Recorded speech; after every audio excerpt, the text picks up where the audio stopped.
자, 여러분, 위대함 하면 보통 뭐가 떠오르세요? 아마 권력, 성공, 아니면 명예 같은 것들이겠죠?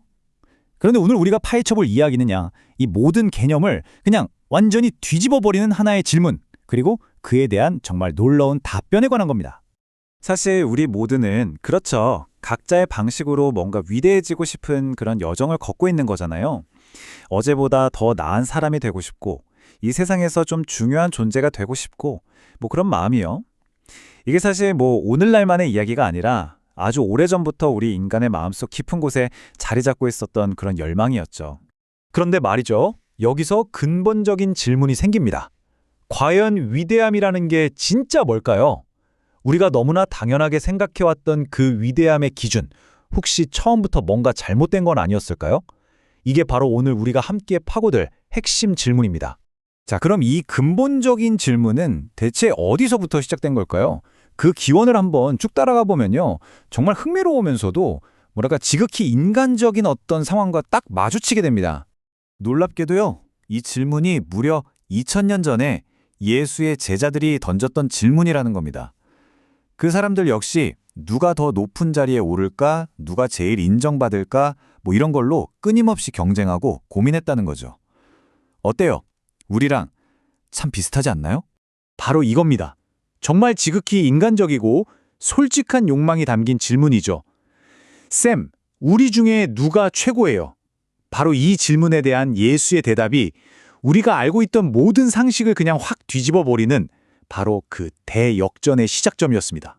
근데 예수의 대답은요, 얘가 1등이다 이렇게 한 명을 딱 지목하는 게 아니었어요. 대신에 완전히 다른 두 개의 가치체계, 그러니까 두 개의 세계관을 딱 보여줍니다.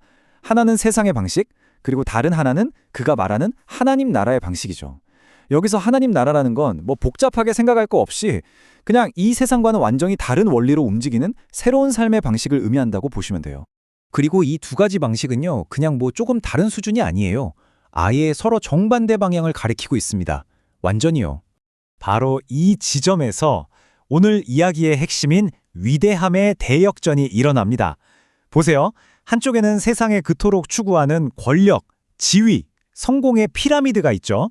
더 높이 올라가려고 아등바등하는, 하지만 다른 한쪽, 이 새로운 나라에서는요, 이 모든 게 섬김, 낮아짐, 나눔이라는 가치로 싹 다 뒤바뀌어 버립니다. 말 그대로 모든 게 거꾸로 된 세상인 셈이죠. 자, 좀 더 구체적으로 볼까요? 세상에서는 다른 사람 위에 딱 서서 군림하고 지배하는 게 힘 있다, 대단하다는 상징이잖아요. 근데 하나님 나라에서는 정반대예요.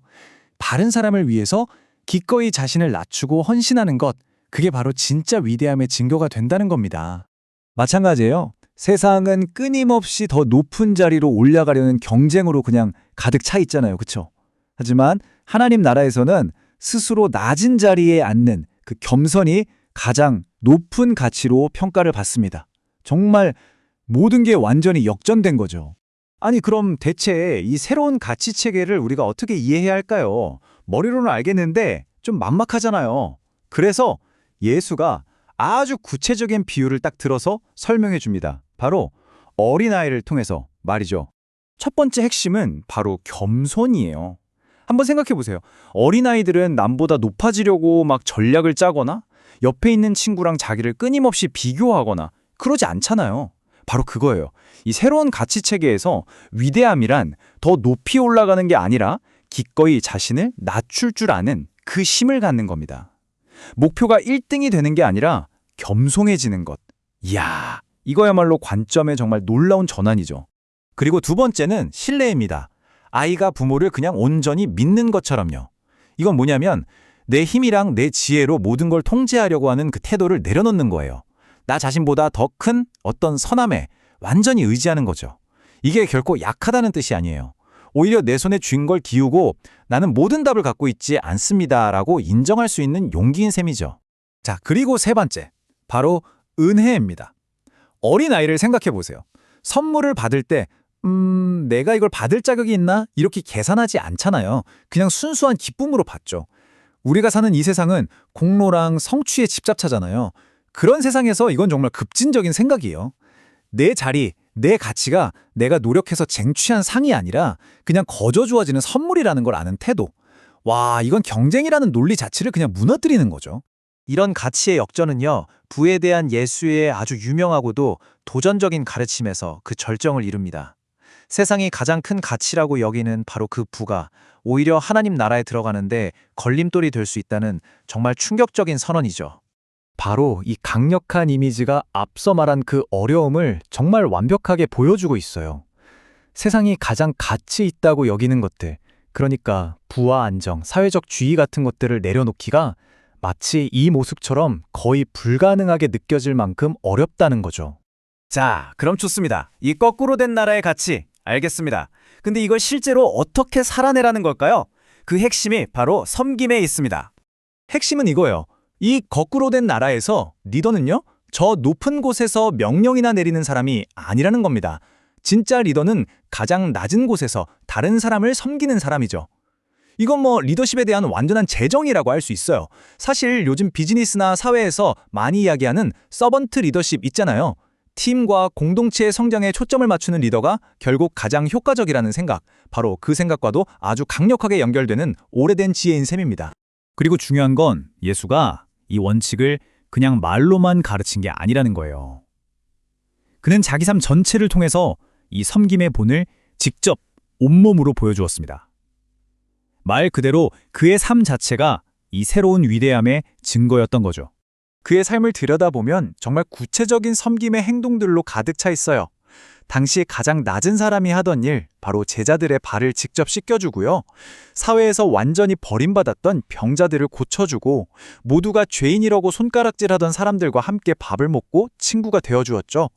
이 모든 행동 하나하나가 바로 섬김을 통한 위대함이 어떤 모습인지를 보여주는 겁니다.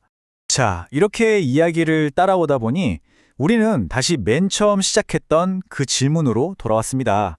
그리고 이제 우리 앞에는 아주 명확한 두 개의 선택지가 놓여 있는 셈이죠. 우리의 여정은 누가 가장 위대한가? 라는 질문에서 시작됐죠. 하지만 그 여정의 끝에서 우리가 마주한 건 1등, 2등 같은 순위표가 아니었어요. 대신 어떤 길을 걸을 것인가 하는 선택의 문제입니다. 세상이 말하는 넓고 편한 길을 갈 것인가? 아니면 이 모든 걸 뒤집는 섬김의 좁은 길을 갈 것인가? 섬김의 길은 이렇게 명확하게 제시되었습니다. 그렇다면 이제 질문은 우리에게로 향합니다. 당신은 그 길을 걸으시겠습니까? 세상의 가치를 따를 것인지, 아니면 모든 것을 뒤집는 하나님 나라의 가치를 따를 것인지. 위대함에 대한 이 놀라운 대역전의 이야기는 결국 오늘을 살아가는 우리 각자의 선택에 대한 질문으로 그 끝을 맺습니다.